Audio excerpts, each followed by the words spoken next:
Hey everyone, it's me, Buster Green, and sorry I have been away for a while. I guess I'm back today to review episode 1 of Gundam Build Metaverse as I promised to, and I'm just so sorry I haven't been doing YouTube in a while. A lot has happened to me. Number one, most importantly, I've been working crazy on my anime lately, and my anime, the first episode, is almost done. We only have 4 minutes left to animate right now. I need to animate on it as soon as I'm done this video. And yeah, right now my team is going full force on this, and it's still going to take us like 2 more months to finish this last 4 minutes. But I've really been working super hard with the team to finish it. And yeah, hopefully we finish it out and it'll be out before the end of the year. Also, the other reason I haven't been YouTubing a lot lately, I finally got my channel monetized. And once I did, I realized that being a full-time YouTuber, unfortunately in 2023, that only awards me an income of 40 cents a day, which I can't live on that. So I ran out of money and I begrudgingly had to get a minimum wage job, which unfortunately only really paid me $50 a day, and that was shit too. Not really enough money to live on, not really enough to do anything, but slightly more than being a YouTuber, but yeah, I didn't give a shit about that worthless job, so I was fired from it, and now I'm back here. Okay, anyway, so yeah, back to doing YouTube, and then I gotta go back to working on my anime. So anyway, today out of nowhere, Gundam Build Metaverse finally dropped online. I guess I knew it was coming out in October, but I forgot it came out today, so yeah, awesome, here we go. So this anime is about a boy named Ryo Hojo who is very Japanese online, but in real life he's a blue-eyed white American boy who, is very much the American ideal. Yeah, this anime is weirdly set in America, which is out of the norm for Gundam anime, and it also keeps portraying all the Americans as rich and wonderful and living the ideal life. Kind of sounds like someone's trying to suck up a little bit. Anyway, so all that sucking up is on purpose because this anime is not a normal anime. It's also a one-part commercial for the very, very real Gundam Metaverse real life project, and this whole anime is supposed to be explaining what that is. It's also supposed to be a reunion anime for the various Gundam Build anime series that have been dropping over the past decade. And the opening teases that they're all coming back. We're going to get at least one or maybe all the characters from each of the animes. So yeah, this anime starts off with Ryo. We get an introduction to him. He has a blue and white style Gundam, loosely based on the G3 Gundam, I guess. But it's got a little bit of his own customizations. Apparently Ryo is like really into fighting with lances, and he's like fighting against his Gunpla master, the very blandly named Masked Lady, who pilots the Strike Freedom Rouge, loosely based on Sana's Strike Freedom custom from Gundam Breaker Batlog / Gundam Breaker Mobile. And yeah, the battle really doesn't go anywhere. So then we immediately dive into this overview / commercial of the Gundam Metaverse, loosely informing children what a metaverse is, kids. And what it comes down to is, in this anime, a Gundam Metaverse is mostly an online Gunpla Gundam shop, which, come to think of it, it's honestly crazy that Bandai has taken over 20 years to get their own business together and create their own Gunpla shop online, because I've been on the internet my entire life, and I've always had to deal with third-party Gunpla middleman Hobby Link Japan, and they're great because they have everything, but they always charge you one price and then jack up the price when they deliver you the bill, and then they are like, oh well, the value of the yen changed, so now you owe us an extra $20. I'm like, what the fuck is that? So yeah, hopefully now that Bandai is selling the models directly from Japan to the consumer, that will cut out all that crap. But yeah, that's also going to affect retail, so who knows. Anyway, weirdly, also in this Metaverse show, they bring out this brand new item, which appears to be a Gunpla scanner. Now, it seems to be based on real-world, currently existing 3D printer scanners that are really taking off in popularity this year suddenly. So yeah, obviously, since this is a thing that's hot this year, Bandai's got their own one in development, and this one that they've been developing is just for scanning Gundam. And once again, I have to point out that even though this is a fantastical anime where people are fighting with giant robots, all of this is based on real world video games and what's going on in the real world for real people like us. Oh, and by the way, there's this super cringe moment where they show that because this series is so based off the real life, They also have a bunch of internet furry weirdos. Now, don't get me wrong, the past couple of Gundam Build Metaverse animes have included like one or two furry characters. You know, you got this kid with like the dog ears and the girl with the cat ears. And then like Build Divers Re-Rise had that whole separate different planet of dog people, which is kind of a whole separate thing because that was aliens. Even though they looked like furries, they weren't furries because they weren't weird people going out of their way to dress up in like creepy animal costumes. They were just aliens. Like Chewbacca's not a furry, he's an alien. Anyway, it's weird because in this Metaverse commercial, they're just like, have you heard of the internet? Did you know the internet contains furries? It's very on the nose and a little bit pandering, but yeah. Just so you know, there are people called furries and they're on the internet. They're weird. Anyway, then the opening credits roll, and we get your typical Gundam anime opening with a song. The song this time doesn't really wow me, it's not going on my playlist, but we get a few new Gunpla designs, and all the returning characters show up. We get like a hint of Meijin Kawaguchi, and lots of cool new shots of the cool new La Gundam. And so yeah, let's go into episode 1, it's called Dive.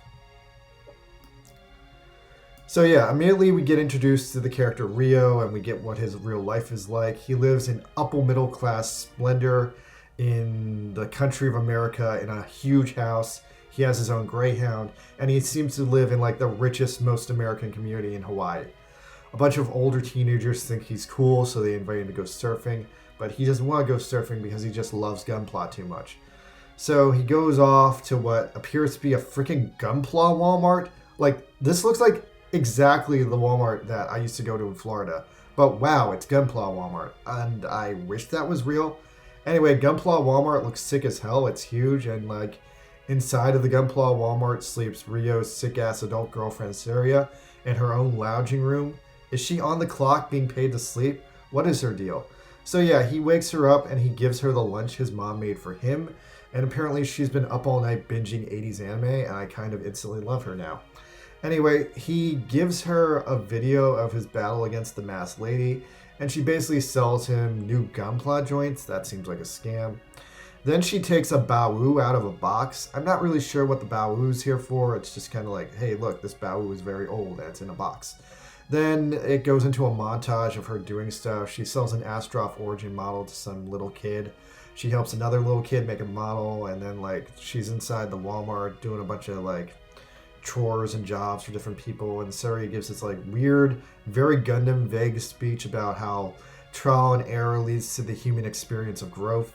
And then we get this montage of her helping all the kids, while meanwhile Rio is working alone in a back room, upgrading his La Gundam to its brand new orange form, the main form it's going to have in this anime. So when he finishes, Saria comes back at the end to congratulate him, and the Gundam Walmart finally closes. Everyone leaves the Walmart, and Rio tells Saria that he wants to introduce her to the masked lady, too dumb to realize that, duh, she is the masked lady. And Saria covers it up by saying she's just too shy to meet such a cool person. Now Rio goes home and he puts his new Gundam into the super toyetic Gunpla scanner. Once again, this is a commercial, so it looks like it's a real thing. I don't know how much this thing is going to cost. It looks kind of cheap. It looks like it's made of cheap plastic, so my first thought is probably costs like $40, but if it is a commercial quality 3D scanner, I mean, those usually start at like at least $200, so I'm going to be kind of really annoyed if this is a real thing I have to buy in real life, because up to now I kind of had this idea that the Gundam Metaverse would just let you scan your Gunpla with a phone app. But yeah, when you already need like a $300 VR headset to actually get into the Metaverse, like, damn, Gunpla Metaverse might be a really spicy meatball on my wallet. Hey, wait, this anime is actually implying that the phone is still the app taking pictures of the Gunpla. And then what is the scanner? Just like a phone case? Just like a thing that spins your phone around to like get all the angles of the Gundam? Maybe it really is a cheap toy and it's not actually going to be that expensive. So anyway, after Rio scans the Gundam, he puts on his $300 Gundam Metaverse headset and off into the virtual reality he goes. You get this really dumb and badly executed cyberspace transition, and you see that Rio has like this whole like Gundam base online where he has a bunch of cool Gunpla stored, and then he invites the masked lady over. Ooh la la, inviting an older woman to your house, huh? Anyway, so yeah, he takes masked lady into the private Metaverse room and he shows up his like brand new upgraded La Gundam. And also, really, this kid here, like, so he has this sexy Gunpla building master in real life. He has a sexy Gunpla battle master in his metaverse life. And he calls both of them masters. And I don't know how this kid hasn't figured out that they're really both the same girl. Maybe he's just too dumb. Maybe he doesn't know that Saria is catfishing him. But man, this is so stupid and dramatic. So anyway, Saria takes Rio to the colony. The colony is called Side G. We get introduced to this mellow, super cute, semi-real Gundam Metaverse host girl. She introduces herself, but she's just there to just show off that she will really be there in the real Metaverse, so she doesn't actually interact with the anime characters at all. Rio and Mask Lady walk away from her, and they walk over to check out like the Meijin Kawaguchi exhibit. He's got some new customs on display. He's got the amazing Barbatos. He has the sick IBO custom version of the Command 00 from Batlog. That's actually even cooler, but they don't really focus on either of these suits long enough for me to like soak in how cool they are. Anyway, then Fumina arrives as our first cool crossover character. Now, by the way, one thing I'm going to point out here, because I've been making a lot of anime lately, I'm noticing that the series is trying to like do some new style experiments by changing like the very like format of like previously existing Gundam anime. So what they're doing this time around is they're doing a softer shading experiment where all the shading edges are feathered out. And that's different. It's not really the standard in most anime. I think I've seen that in like some shoujo anime and some horror anime. It doesn't bother me at all for any of the new characters like Rio and Mask Lady, but suddenly seeing Fuma in this art style, that seems wrong to me just because I'm too used to seeing her in the previous art style. Anyway, Fumina leaves without doing anything, which sucks because I love Fumina. I wanted Fumina to have more screen time. And anyway, so then Rio and Mask Lady just go straight into the battle lobby. Now, the battle lobby bears this very strange resemblance to the custom mission select screen from like Gundam Breaker Mobile. And then, anyway, he picks a mission, and the mission room he picks immediately takes him into battle against Riku from Gundam Build Divers, who is still dating his AI girlfriend Sarah, who, once again, I need to point out, was never a real person. Now, Rio gets freaked out to fight such famous characters such as them with, like, you know, their national, like, notoriety. And Mask Lady is just like, don't get freaked out. They're probably fakes. Now, she obviously knows they're not fakes, but she's just telling him that so he doesn't get psyched out to be fighting pro-level characters in his first fight, which sets up a really interesting step in the series where you have to either just accept that Rio is naturally a super hardcore, super good Gunpla Battle player with like this crazy natural instinct, or maybe another way to look at it is maybe just all the previous Gunpla series protagonists were actually just average players, and like every other character in these animes is like below average, some kind of fool. Anyway, so yeah, then the rest of the Build Divers team show up, which is so awesome. I'm really happy to see Ayame and Momo again after these years. And wow, I've actually completely forgotten anything that made Momo a distinct character. Because like over the years, like literally all her traits were like copied and pasted onto like other random girly girl characters. Like Sana took a lot of her thunder and a lot of her custom gunplas. But yeah, so Rio and the Build Divers team fight each other, and then Sarah and Mask Lady stand back in the waiting room and watch. Now Sarah once again drops some more lore that Mask Lady is an old friend of hers, and Mask Lady uses the exact same line Sarah just used, that she's a shy person and she doesn't want to meet anyone famous, making it once again 100% obvious that they're the same person. Now at this point I'd actually be more shocked if the big twist was they weren't the same person. But yeah, the fact that the show is being so blatantly obvious about it now is honestly kind of annoying. Then suddenly Meijin Kawaguchi looks in, and Meijin Kawaguchi looks cool as hell. I'm so glad he's back in this anime. He's like literally one of the coolest characters in the Build series. Anyway, then we go back into space, and Rio is fighting the Momo capital.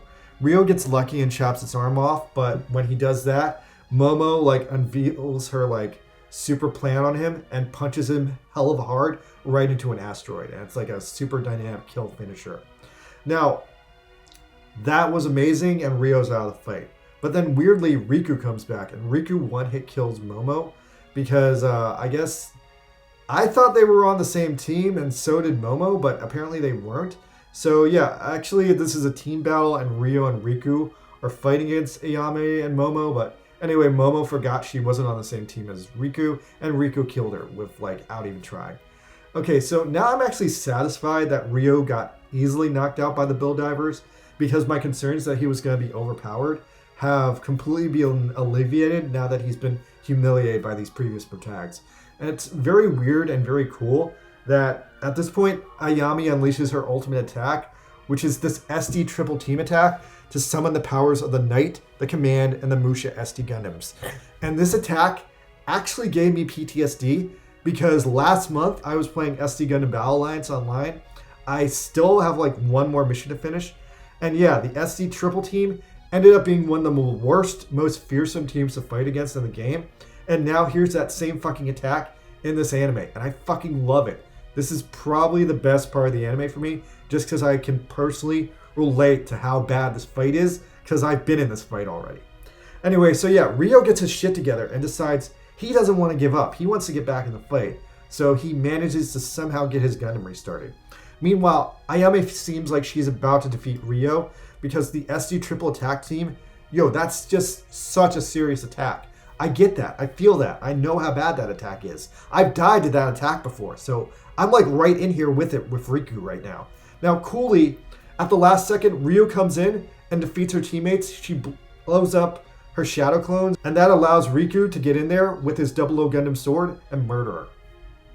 Now, ironically, this is exactly how you stop the SD triple team attack in SD Gundam Battle Alliance. Like, you have to use teamwork and strategy to get them away from each other and isolate them and wear them down, because otherwise, if they're standing next to each other, they're pretty much invisible.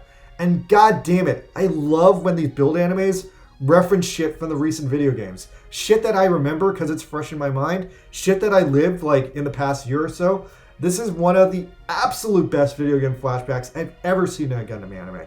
The only thing I can compare it to that was even close was when they fought the PG Strike Gundam from Gundam Breaker Mobile in that one episode of Build Divers Re-Rise. And that episode actually pissed me off because in that episode they beat it by cheating.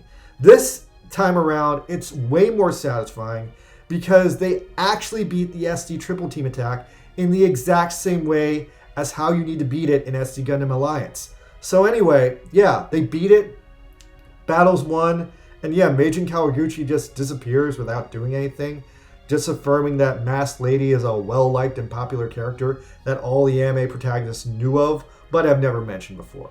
Now, after the fight, Rio completely realizes that he just fought and won a battle against the real Build Divers, so holy shit, he is like better than he thought he was, better than I thought he was too.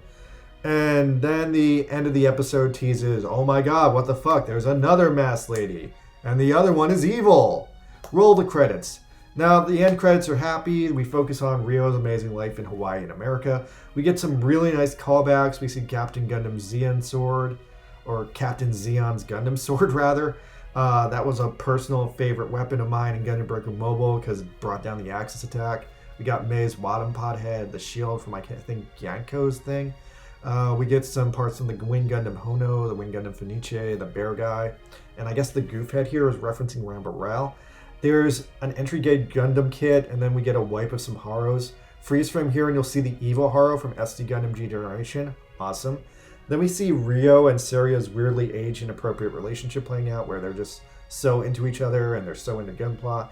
And we get a really good look at Rio being friends online with all the returning characters, who are pretty much set up perfectly in this moment, because it looks like they're all here, and that's exciting. Oh, and then Rio breaks the V-fin on his Gundam. Ooh, that's traumatic. I remember the first time that happened to me, I was like 12, and I think I cried. Then yeah, we get the classic Gundam ending where like all the characters just run in one direction while the background is panning, and you see all the cameo characters in the background. Oh, sick! Yanko's coming back. Ah, I'm so happy about that. Oh, and hey, Commander Weasel guy is there. Okay, so then at the end of the anime, we get a pretty clear and distinct and very commercial look at the Gundam Metaverse console. Okay, so I thought this was more like just a plastic Gunpla scanner, but now that I see it up close, it seems to be more like a janky version of the Nintendo Switch, because it's got like the joystick Joy-Cons, and I guess it's like a half Gunpla scanner setup, half game console setup, and I also see that it looks a little bit more like it's a fictional game console. So now that I think it's more of a game console, I'm starting to think this might not be a real product that they're selling. The icon on it says MGL, I guess that stands for Metaverse Gundam Launcher or Metaverse Gundam Loader, something like that. Oh, and hey, here's a post-credit scene. Okay, post-credit scene is way out of nowhere. So Masked Lady is suddenly stomped down by her evil twin, Evil Masked Lady. I don't know what her official name is. I'm just calling her Evil Masked Lady. So yeah, her Gundam is destroyed and she suffers heavily. She's writhing in pain because Evil Masked Lady is the true main villain here. And somehow Evil Masked Lady exposes that normal Masked Lady was actually Saria. What? How? This is not how the internet works. This is not how the metaverse works. Like, I guess like the real world equivalent would be like if she had been doxxed. But yeah, this is just revealed in a silly way, and it's silly for the sake of being anime. Okay, I didn't like that scene just now. Like, I love the episode for the most part. Like, even if this does feel like the most commercial Gundam anime I think I've ever watched. But yeah, the Evil Masked Lady thing and the Masked Lady being Saria reveal, that definitely could have been done way better. Like, was this even a post-credits teaser? Like, I guess it had to be, but it felt more like the middle of the next episode, so it was really jarring to me. Because it was badly executed. I literally know nothing about Evil Masked Lady or where she came from. I guess I'll wait to see if the next episode gives any more context, but this completely feels like they cut an episode out of this and they just like gave us 5 minutes of the cutout episode. Anyway, overall, I'm mostly happy with the show, I guess. That video game reference in the battle, though, that so made this episode work for me. Like, it was so nice seeing the Build Divers team again and like remembering like what they were about. And yeah, the fact that they based this battle on like real world video game shit, that like made this like so personal for me. All right, what did you guys think? Leave a comment on this video. Let me know if you're excited to see the rest of this Metaverse anime. Honestly, this first episode was great. If they keep referencing video game shit and like shit from the previous animes, like I'm all about this. So I'm really happy right now.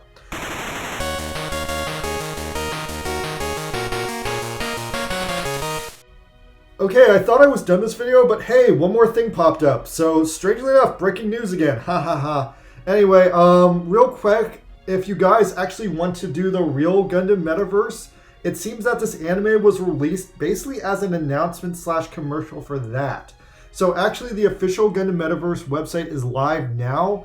I guess I'll include a link to it right here. Yeah, that's where it is. And yeah, if you want to get on the Gundam Metaverse, the beta is officially live. So what you have to do is you have to register for the beta, and then I guess the links will be given out later. But yeah, I'm going to try to get on this. I'm not sure if it's only live today, Friday, October 6, 2023, or if it's live starting today. But in the event it is a one-day thing, don't sleep on this, guys. Like, check this out right away. All right, anyway, that's all from me. I'll talk to you guys later. Please let me know if there's anything else you want me to cover. In the meantime, I'm just doing Gundam. Until my anime is done, bye!